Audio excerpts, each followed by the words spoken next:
ইজতেমা ময়দান থেকে সর্বশেষ তথ্য জানাতে এই মুহূর্তে যোগ দিয়েছেন সহকর্মী আবুল হাসান। সরাসরি চলে যাচ্ছি তার কাছে।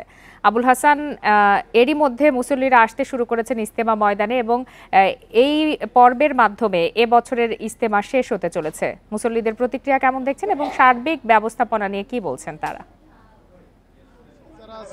তারা বয়ান করবেন এবং এখানে উর্দু এবং আরবি, ফার্সি, এখানে হিন্দির সাথে সাথে এই বয়ানগুলো কিন্তু বাংলাতেও তর্জমা করবে। আপনাকে বলে রেখে যে এবার ইজতেমায় 85টি খিত্তায় এখানে মুসল্লিরা মূল ময়দানে এসে জমায়েত হয়েছেন তাদের নির্ধারিত খিত্তায় এবং বিদেশি মুসল্লিরও এসেছেন। আমরা যেটি জেনেছি যে সহস্রাধিক বিদেশি মুসল্লি এখানে তাদের যে নিবাস বিদেশি কামরা সেখানে অবস্থান নিয়েছেন এবং তারা ধর্মীয় যে ইবাদত বন্দেগী, জিকির আজকার এগুলো করে কিন্তু এখানে আজকের দিনটি পার করছেন এবং আগামীকালও কিন্তু ধর্মীয় বয়ান হবে এবং রোববার আখেরি মোনাজাতের মাধ্যমে সাত কান্দুলবির যে অনুসারীদের বিশ্ব ইজতেমা সেটি সম্পন্ন হবে এবং এই ইজতেমাকে ঘিরে যে নিরাপত্তা বলয় সেটি কিন্তু আগের ইজতেমার মতো মানে গত পর্বের মতো রয়েছে এবং এখানে 10,000-এর মতো আইন শৃঙ্খলা বাহিনীর সদস্য এখানে কাজ করছেন।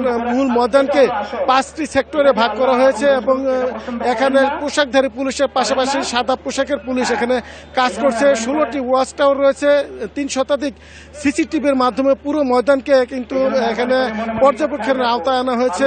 কিছুক্ষণ আগে এখানে গাজীপুর মহানগর পুলিশের কমিশনার সাংবাদিকদের উদ্দেশ্যে ব্রিফিং করেছিলেন। তিনি যেটা বলছেন যে আগের যে ইজতেমা হয়েছে সফলভাবে এবারও সেই ইজতেমাকে সফল করার জন্য তারা নানা পরিকল্পনা নিয়েছেন এবং তিনি বলছেন যে এখানে যে আইন শৃঙ্খলা বাহিনী রয়েছে তারা তাদের দায়িত্ব পালন করবেন এবং ভিতরে বাইরে পোশাকধারী পুলিশের পাশাপাশি সাদা পোশাকের পুলিশও কাজ করবেন এবং তিনি জোর দিয়ে যেটি বলছেন যে রাস্তায় ঘাটে যেন কোনো মুসলিম অবস্থান করতে না পারেন বা যারা হকার বসতে না পারেন সেই ব্যাপারে তিনি কিন্তু দিক নির্দেশনা দিয়েছেন। আর একটি বিষয় আপনাকে বলে রাখি যে কমিশনার যেটি গুরুত্ব দিয়েছেন যে ডেভিল হান্ট অপারেশন চলছে সেই অপারেশনে ভয়ে কোনো সন্ত্রাসী বা আসামি যেন ইজতেমা ময়দানে এসে আত্মগোপন করতে না পারে বা ইজতেমায় ভর করতে না পারে সেই ব্যাপারে তিনি ইজতেমার যে মুরব্বী তাদের প্রতি আহ্বান জানিয়েছেন এবং বলছেন যে অপরিচিত কেউ থাকলে তার সন্ধান যেন পুলিশকে দেওয়া হয় সেই ব্যাপারে তিনি এখানকার বিশ্ব ইজতেমা। আবুল হাসান, সার্বিক ব্যবস্থাপনা তো ভালো মনে হচ্ছে, মুসল্লিরা কতটা সন্তুষ্ট এখন পর্যন্ত? সফলভাবে সম্পন্ন হবে এবং নিরাপত্তায় কোনো ঝামেলা নেই বা কোনো নিরাপত্তা সমস্যা হচ্ছে না বলে এখানে পুলিশ আমাদেরকে জানিয়েছেন এবং মুসলিমদেরকে আশ্বস্ত করছেন যে কোনো ধরনের নিরাপত্তাহীনতা এখানে নেই এবং যদি এই ধরনের কোনো পরিস্থিতি উদ্ভব হয় তাহলে পুলিশ তাৎক্ষণিকভাবে যাতে ব্যবস্থা নিতে পারে সেই ব্যাপারে তারা এখানে প্রস্তুত রয়েছেন বলে পুলিশের পক্ষ থেকে জানানো হয়েছে এবং যারা মুসলিমরা এসেছিলেন তাদের সঙ্গে কথা বলছিলাম।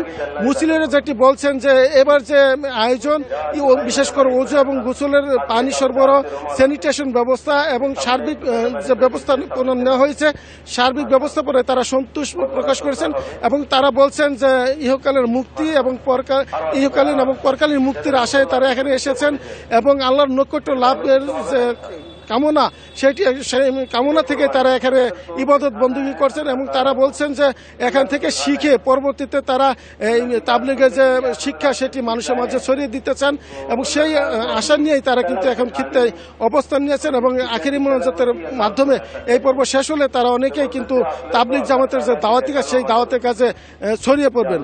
এই ছিল ইজতেমা ময়দানের সর্বশেষ পরিস্থিতির খবর। জানাচ্ছিলেন সহকর্মী আবুল হাসান।